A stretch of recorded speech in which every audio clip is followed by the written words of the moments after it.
네, 안녕하세요. 저는 지금 현재 고려대학교 기계공학과에서 박사과정을 밟고 있고요. 이전에는 광운대학교 전기공학과에서 석사과정을 진행을 했습니다. 그래서 제가 지금 고려대에 있지만 광운대 이전의 지도교수님과도 활발히 같이 연구 활동을 진행을 하고 있고요. 그래서 오늘 제가 좀 소개해드리고 싶었던 내용은 딥러닝 관련한 내용과 포인트 오브 케어 테스팅이라고 해서 현장 진단에 특화된 진단기기들, 그 중에서도 이제 LFA 관련돼서 딥러닝과 어떻게 엮어 나갈 수 있고 개선할 수 있는 방안들에 대해서 좀 설명을 드리고자 합니다. 네. 처음에 인트로덕션 부분을 말씀을 드리도록 하겠습니다. 이제 제가 하고 있는 분야 자체가 바이오와 이제 딥러닝이 융화된 이제 복합적인 다학질환 연구들을 진행을 하고 있고요. 바이오 중에서도 저는 포인트 오브 케어 테스트라고 해서 현장 진단에 유용한 디바이스들을 상용화 디바이스를 사용하거나 혹은 상용화 디바이스 수준으로 이상의 것을 이제 만드는 일도 진행을 하고 있고요.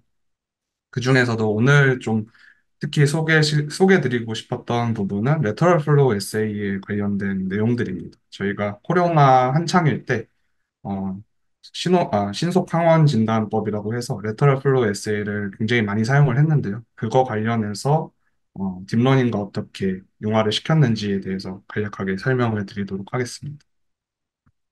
네. 그래서 저희는 이제 현장 진단 기기라고 하면은 굉장히 좀 어떻게 떠올리실지 잘 모르겠지만 굉장히 많은 현장 진단 기기들이 활용되고 있습니다. 예를 들면은 빈혈을 체크하는 헤모글로빈에 대한 현장 진단 기기도 있고요. 뭐 혈당을 체크하는 기기도 있고 뭐 다양한 원인균을 알 수 있는 진단 기기들도 현재 많이 상용화되고 있는 추세입니다. 이러한 현장 진단 기기는 사실상 의료 재원이 좀 부족한 아프리카나 저소득층 국가들에게 굉장히 이제 절실히 필요되고 있는 상황 중에 있고요. 이러한 현장 진단 기기들이 의료 수준에 발맞춰서 조금 더 개선되고 민감도나 특이도 측면에서 좀 개선될 수 있는 여지들이 아직도 많이 남아 있다고 얘기를 듣고 있습니다. 그래서 그러한 개선할 점들을 어떻게 보완할 것인가에 대해서 생각을 했을 때 저희 연구팀들은 이 딥러닝 관련된 것들을 같이 현장 진단의 데이터를 융화시켜서 개선할 수 있는 점들을 찾고 있고 관련된 연구들을 활발히 진행 중에 있습니다. 네. 그래서 왼쪽과 관련된 것들이 이제 현장 진단 관련된 기기들일 것 같고요.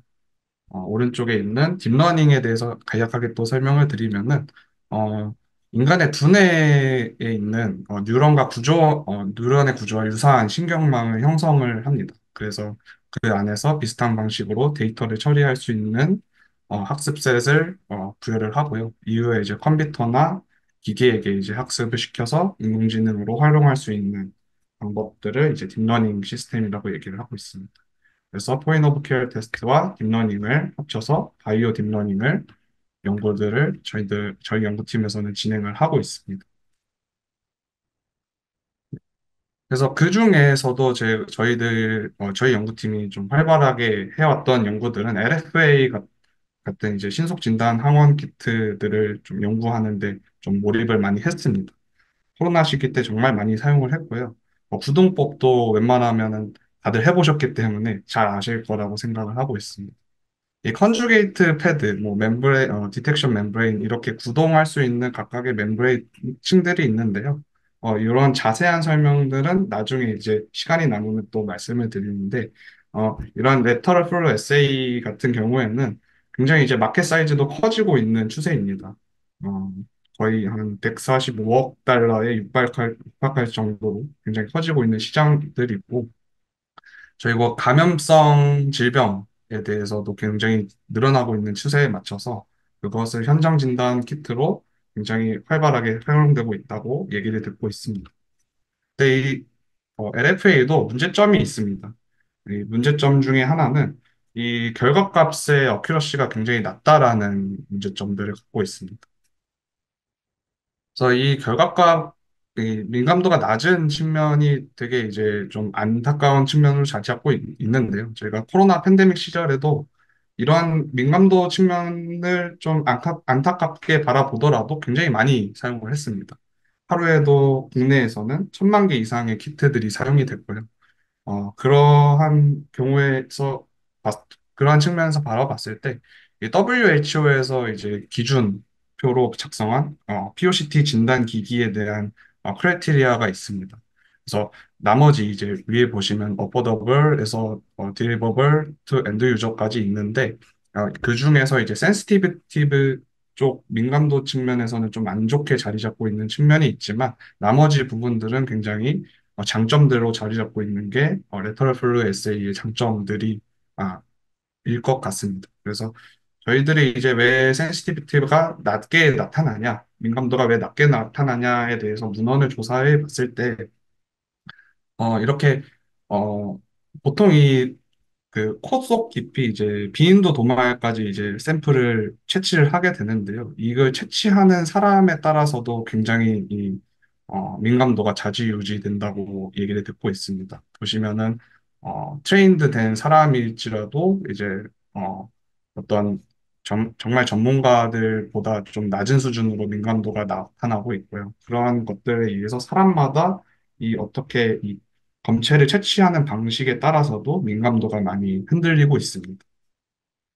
그리고 또 코로나 기간 동안 저희가 신속항원 키트, 레피드 킷도 많이 사용을 했지만 PCR 방법도 굉장히 많이 사용을 하고 있습니다. 저희가 확진을 내리기 위해서는 보통 PCR 방법을 많이 사용을 하고 있는데요. 조금 더 크게 보시면은 PCR 방법 같은 경우에는 굉장히 민감도가 좋기 때문에 확진을 내리기에는 정말 좋은 POC 디바이스 중에 하나입니다. 하지만 이제 가격이 비싸고 이 검사를 받는 주기가 길어짐에 따라서 조금 그러한 이 시간이 길어지는 거에 대한 단점들이 있기 때문에 우리가 이제 신속항원 검사에서 증가 추세인지 감소 추세인지를 알기 위해서는 간헐적으로 테스트를 할 수 있는 신속항원 키트가 더 유리하다라는 면이 있습니다. 그래서 저희가 결과적으로는 이 낮은 이 레피드 킷의 민감도를 좀 올려주는 PCR 정도의 수준으로 올려주는 것을 딥러닝과 융화시켜서 연구 활동으로 계속 진행하고 있었습니다. 그래서 요 대목은 그 아까 말씀드렸다시피 레터럴 플로 에세이가 나아가야 될 방안에 대해서 설명을 하고 있습니다.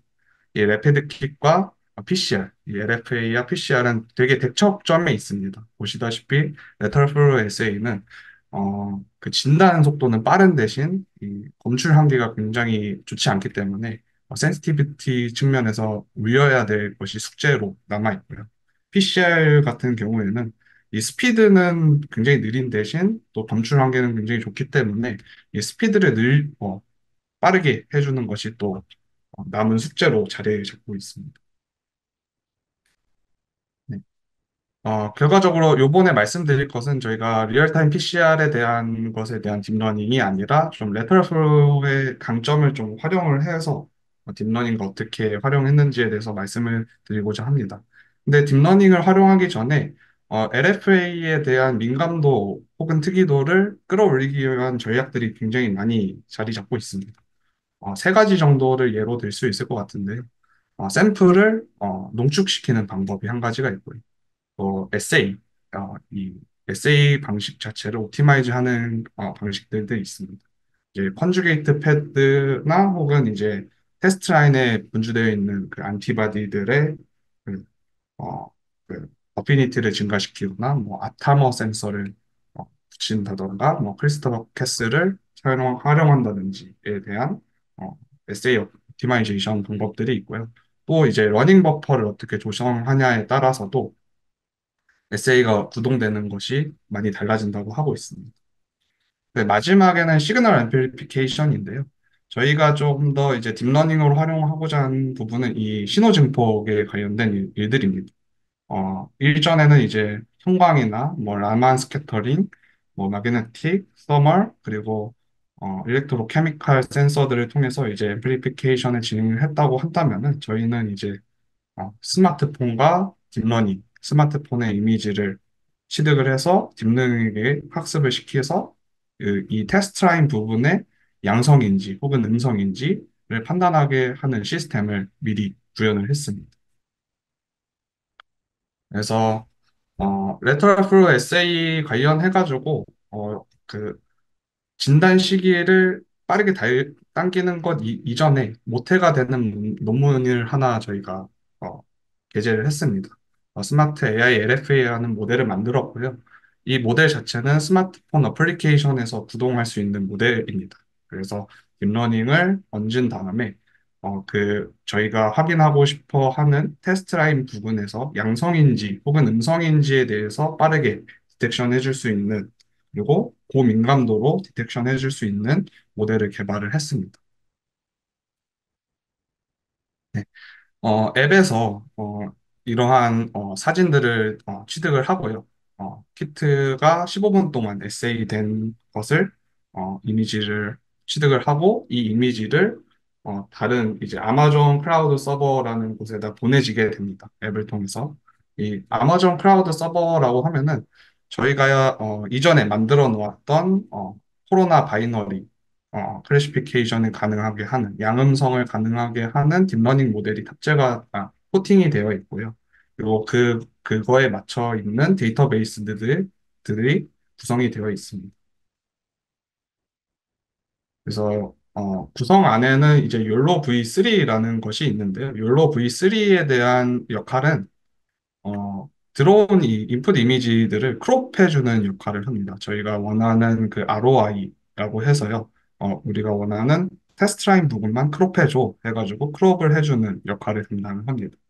그래서 크롭이 잘 이루어진 이미지들을 이후에 이제 딥러닝 바이너리 클래시피케이션 모델에 넣어지게 되는데요. 이 바이너리 클래시피케이션의 모델은 레지네딜8이라는 모델을 사용을 했습니다. 이 레지네딜8은 CNN이라고 해서요. 컨볼루셔널 뉴럴 네트워크라고 해서 2차원 평면에 대한 데이터를 굉장히 잘 분류해 줄 수 있는 모델을 선정을 했습니다. 그래서 결과적으로 마지막에 바이너리 크로스 엔트로피 로스가 나오게 되는데 0에서 1 사이로 나오게끔 해서 이진 분류가 가능한 즉 이제 양성과 음성을 판단해 줄 수 있는 어, 결과를 얻을 수 있는 모델을 형성을 했습니다. 결과적으로 이게 얼마나 민감도가 높았냐라는 거를 이제 데이터로 이제 정보를 얻어내야 되는데요. 이 데이터를 얻어낼 때 저희가 클리니컬하게 평가를 했습니다. 그리고 클리니컬하게 평가를 했고 또 그룹마다 이 그룹 1은 비전문가, 그룹 2는 전문가 각각 10명씩 평가를 했고요. 블라인드 테스트 방식으로 진행을 했습니다. 그래서 결과적으로 D번의 그래프를 보시면은 굉장히 많은 농도대 혹은 클리니컬 렌지 범위 안에서 취득을 했는데 하이 타이터 좀 고역과 반응에 대한 거는 이렇게 색이 많이 잘 나타나고 이런 것들은 이제 어, 트레인 되지 않은 분들도 이제 잘 양성이네 하고 체크를 하실 수 있습니다. 하지만 아래로 갈수록 저의 눈에는 보이는데요. 어, 그 비전문가 분들은 보이지 않는 영역대로 가는 것도 있고 또 그 이하는 저의 눈에도 보이지 않지만 제가 전문가라고 쳤을 때 보이지 않지만 이제 딥러닝을 잡아낼 수 있는 구간까지도 확인을 했습니다. 이러한 블라인드 테스트를 진행하면서 굉장히 이제 유의미한 결과들을 만들어냈습니다. 1번 같은 경우에는 학습셋을 어떻게 구성하느냐에 따라서 로우 타이터를 얼마나 넣어주고 빼주고 하는 거에 따라서 센시티비티와 스페시피시티를 결정을 할 수 있다라는 내용이 될 것 같고요. 이두 번째 같은 경우에는 로우 타이터의 비중을 늘려나감에 따라서 이 사람들은 굉장히 이제 바이어스 되고 어려워하는 문제들이 계속 속출하지만 이 딥러닝은 그러지 않았다. 그래서 바이어스 되지 않았다라는 것을 확인을 할 수 있었습니다. 저희가 이제 앞서서 이제 모태가 되는 논문을 설명을 드렸는데요. 이것과 별개로, 이것에 더해서 이 정말 정확한 것까지는 저희가 개발을 했습니다. 정확하고 민감도를 끌어올리는 수준까지는 개발을 했는데, 그러면은 이 레터럴 플로우 에세이조차도 15분을 기다려야지 이제 평가가 가능한 시스템인데, 그거를 더 단축해 볼 수는 없을까라는 생각이 들었습니다. 그래서 단축할 수 있는 그 15분대 이미지를 1, 2분대의 리절트 값으로 변환할 수 있는 것들을 딥러닝을 활용해서 어, 구현해 보고자 했고요. 또 앞서서는 양성과 음성을 구분해주는 바이너리 클래시피케이션 정도였다면은 요번에 타임세이버에서는 좀 여러 가지 구간, 음성과 양성, 양성에서도 높은 양성, 중간 양성, 낮은 양성을 구분해낼 수 있는 이 멀티 클래시피케이션을 구현을 해봤습니다. 그래서 왜 그러면은 빠르게 진단을 하는 것이 왜 중요한가라는 생각을 해봤습니다. 저희가 코로나 팬데믹 시절에 빈번하게 느꼈던 것을 세 가지 정도 구분할 수 있는데요. 이 응급 상황이 갑자기 이제 속출하게 됩니다. 갑자기 이제 대량의 환자들이 응급실에 찾아오게 되고 이러한 어, 경우들이 많은데 그럴 때마다 이제 굉장히 빠르게 디텍션을 할 필요가 생겼습니다. 진단을 빠르게 할 필요가 생겼고, 이 사람이 수술을 해야 될 사람인데, 에이즈에 감염된 사람인지, 혹은 심근경색에 있는 사람인지, 혹은 다른 질병을 갖고 있는지, 임산부인지를 빠르게 체크를 하는, 필요성이 더 대두되고 있었습니다. 그리고 또, 그, 저희가 체크업 받는, 진단을 받는 시간조차도 길어지기 때문에 이 격리되는 시설 안에서도 웨이팅 시간이 길어지기 때문에 그걸 더 단축시켜 줄 수 있지 않을까. 그리고 결과적으로는 이 의료진들의 부담을 완화시켜 줄 수 있는 시스템이 되지 않을까라고 생각을 해봤습니다. 이 타임세이버의 이제 피겨 첫 논문의 첫 이미지인데요. 저희가 주장하는 바는 PCR과 엘라이자 같은 것들이 굉장히 많은 시간이 걸린다. 많은 시간이 걸려서 우리가 응급 상황에서 제대로 대처를 하기가 힘들지 않겠느냐라는 거였고요. 그래서 레피드 킷이 후보군으로 떠올랐지만 15분도 너무 길다. 우리는 1분에서 2분 사이로만 보자라는 게 이 논문의 핵심일 것 같습니다. 그래서 결과적으로는 어, 저희가 이미지를 영상으로 취득해서 각각 한 10초 내지 뭐 5초로 끊어서 그 학습된 이미지, 타임 시리즈로 데이터를 취득한 다음 그것을 학습에 넣어봐서 우리가 15분 대 결과를 봤던 것을 1, 2분 대 예측할 수 있는 시스템을 만들어 보자라는 것이 목표일 것 같습니다. 그래서 이 타임세이버에 대한 알고리즘 설명을 간략하게 드리도록 하겠습니다. 이렇게 영상으로 스마트폰을 활용한 영상으로 이제 레피드 킷을 촬영을 하게 되는데요. 이렇게 레피드 킷이 반응을 하게 되면서 테스트 라인이 뭐 컨트롤 라인 먼저 나오고 테스트 라인이 점점 발색을 갖기 시작하는 주기 그 발색을 갖기 시작을 하고 있습니다. 그래서 0초부터 2분 사이에 데이터를 취득을 해서 알고리즘에 넣어주게 되고 이것을 끝까지 학습을 시켜줄 수 있는, 순차적으로 학습을 시켜줄 수 있는 알고리즘을 만들었습니다. 이 순차적으로 학습을 시켜줄 수 있는 알고리즘의 1세대가 이제 RNN이라는 리커런트 뉴럴 네트워크라는 이 알고리즘인데요. 이게 사실상 데이터 간의 연관성을 확보를 할 수 있지만 이 초기에 들어오는 데이터가 마지막에 시간이 지날수록 소실된다는 단점들이 있습니다. 그래서 그러한 단점들을 좀 예방하기 위해서 롱 쇼텀 메모리라고 하는 알고리즘을 사용을 했고요. 저희가 이 알고리즘을 사용했을 때 초기에 들어오는 데이터 소실도 많이 줄어들었다라는 것을 확인을 했습니다. 네, 그리고 F번에 대한 내용을 좀 흥미롭게 보실 수 있는데요.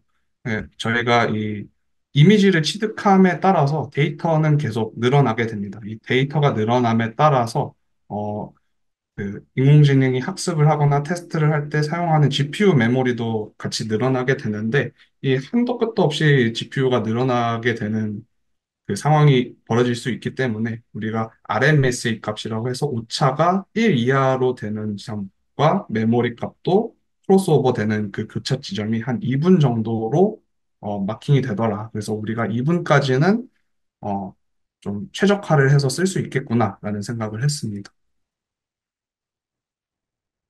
네, 그렇게 잘 만들어진 알고리즘을요, 평가를 하는 단계로 넘어오게 되면은 저희가 감염성 바이오마커에 대한 발리데이션을 했습니다. 저희가 코비드와 인플루엔자 두 가지 군에 대해서 밸리데이션을 했고요. 첫 번째는 코로나 키트인데 모델 한 가지를 가지고 어큐러시를 한번 산정을 했습니다. 2분 내에서 어떠한 결과값을 갖는지 확인을 했고요. 어, 97.6%로 굉장히 높게 나오고 있었습니다. 그리고 코로나 키트이지만 좀 유니버셜하게 코로나 키트도 굉장히 여러 가지가 있기 때문에 여러 가지로 학습을 시켰을 때의 정확도는 어떻게 되는지도 확인을 해봤고요. 그리고 인플루엔자 키트에서도 잘 동작되는 것을 확인을 할 수 있었습니다. 그리고 저희가 그 감염성 마커뿐만 아니라 그 병원에서는 이제 넌 인펙티어스 마커 중에서도 중요한 이 카디악이나 뭐 카디악을 예측할 수 있는 트로포닌 I나 뭐 혹은 임신 진단 키트 마커로 사용되는 HCG 관련해서도 저희가 어 베리데이션을 진행을 했습니다.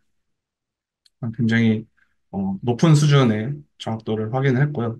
둘 다 이제 2분 내로 확인을 할 수 있는 것을 확인했습니다. 그리고 이 임신 진단 키트 중에서도 이제 더 빠르게 확인할 수 있는 방안을 저희가 모색을 했습니다. 이제 1분 내로 취득을 해서 볼 수 있는 데이터들도 확보를 했고요. 저희가 타임세이버에 1분 동안 어, 진행한 어큐러시, 그리고 익스퍼트 5명들이 5분 뒤에 확인한 이미지를 비교했을 때 타임세이버가 좀 더 우위에 있는, 어큐러시에서 우위에 있는 것도 확인을 할 것 같습니다. 그리고 저희가 처음 말씀을 드렸다시피 또 멀티클래시피케이션도 굉장히 잘 되고 있다라는 것도 증명을 해보았습니다. 결과적으로는 이제 브라인드 테스트를 마지막으로 진행을 했는데요. 네, 블라인드 테스트 같은 경우는 클리니컬 테스트로 진행을 했습니다. 이제 비인도 도말, 뭐 구인도 도말, 그 타액 이세 종류로 확인을 했고요. 저희 2분 대 인큐베이션 시간의 이미지, 그리고 15분 대 인큐베이션한 이미지, 그리고 10명의 그 언트레인드 인디비주얼 10명의 익스퍼트들을 모시고 저희가 블라인드 테스트를 진행을 했습니다. 네, 결과를 좀 간략하게 말씀드리면은 15분대에 이 블라인드 휴먼들이 이제 사람들이 측정한 결과보다 2분대의 타임 세이버 시간 단축 알고리즘이 AI 모델이 어, 확인을 한 것이 어큐러시가 더 높았더라라는 내용들을 주로 담고 있습니다. 그래서 D번 같은 경우에는 저희가 일전에는 이제 이 블라인드 테스트를 할 때는 스탠다드 샘플만 보통 사용을 했었는데 이제 클리니컬 샘플을 더 추가했더니 accuracy가 더 증가하더라라는 그래프이고요.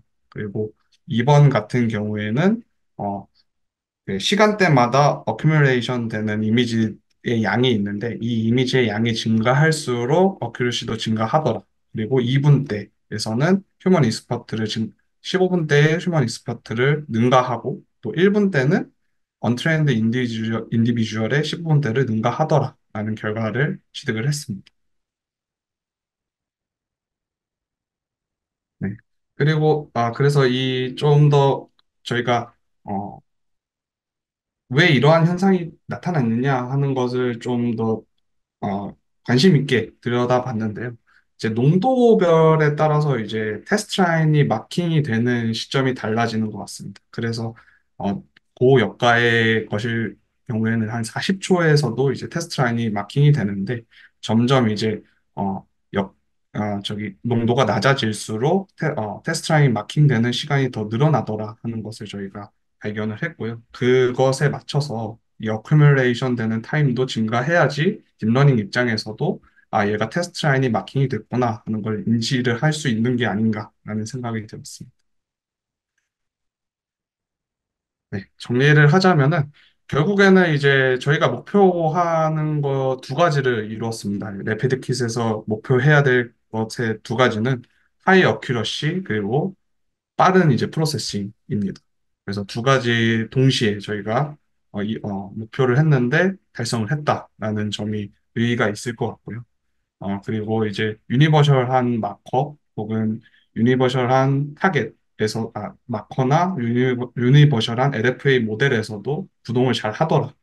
그리고 세 번째는 타임 도메인을 우리가 정할 수 있는 프레임워크를 만들지 않았나라는 생각이 들었습니다. 그래서 이러한 프레임워크를 기반으로 다른 이제 POC 진단 기기에서도 대입을 해볼 수 있는 기술이 되지 않을까 기대를 해보고 있습니다. 네. 그리고 마지막으로는 짧게 말씀을 드리도록 하겠습니다. 이제 제가 진행 중인 이 연구들을 하면서 또 이후에 이제 진행 중인 연구들을 좀 말씀을 드리도록 하겠습니다. 레터럴 플로우 에세이인데요. 조금 더 스페시픽한 타겟을 위주로 하고 있습니다. 임신 진단 키트에서 이 멀티 클래시피케이션을 구현하는 일들, 그거를 앱으로 하는 일들을 좀 선제적으로 하고 있고요. 그 이후에는 이제 루테나이징 호르몬이라고 해서 배란일을 이제 알려주는 모니터링 할 수 있는 시스템도 딥러닝으로 구축하고자 합니다. 네. 그리고 마지막으로는 앞서서 말씀드렸던 것들은 타임 시리즈 데이터를 취득을 해서 15분대 이미지를 2분 혹은 1분 내로 빠르게 테스트 결과를 알려주자라는 게 목표였지만 여기서는 이제 타임 시리즈 데이터를 가지고 정량화를 해보자라는 것입니다. 저희가 앞서서는 이제 멀티 클래시피케이션으로 반정량화는 구현이 됐지만 정량화에는 이룩을 하지 못했는데요. 이 레터럴 플로 에세이로 테스트를 할 때 정량화를 시계열 이미지로 한번 이룩해 보자 하는 것이 이 연구의 방향이 될 것 같습니다. 그리고 마지막으로 제가 사실 두 분의 교수님을 모시고 있습니다. 이전에 이제 광운대학교 전기공학과에서 어, PI로 계시는 이정훈 교수님과 지금 현재 고려대학교 기계공학과에서 계시는 정석 교수님이 두 분의 지도 교수를 모시고 있는데요. 두 분의 하시는 일이 다르지만 또 융화될 수 있는 부분이 굉장히 많다고 느끼고 있습니다. 그래서 어, 이 굉장히 이제 바운더리에 있는 부분에서 이제 그 연구 활동이나 이런 게 스파크가 계속 일어남에 따라서 제가 배울 수 있는 부분 혹은 더 찾아볼 수 있는 부분 그리고 딥러닝이나 뭐 바이오 쪽에 더 어, 중간에 있는 연결자 같은 느낌을 많이 받고 있습니다. 그래서 그러한 부분을 많이 배우고 있고요. 또 그런 일들이 굉장히 재밌게 다가오고 있습니다. 또 이 논문을 또 내면서 또 제 동료들 그리고 사수분들하고 정말 어, 열심히 일을 했는데 또 좋은 성과를 낼 수 있게 돼서 굉장히 보람차고 또 감사한 일인 것 같습니다. 네, 그래서 제 발표는 여기까지로 하고 또 질문을 받는 시간을 갖도록 하겠습니다. 감사합니다.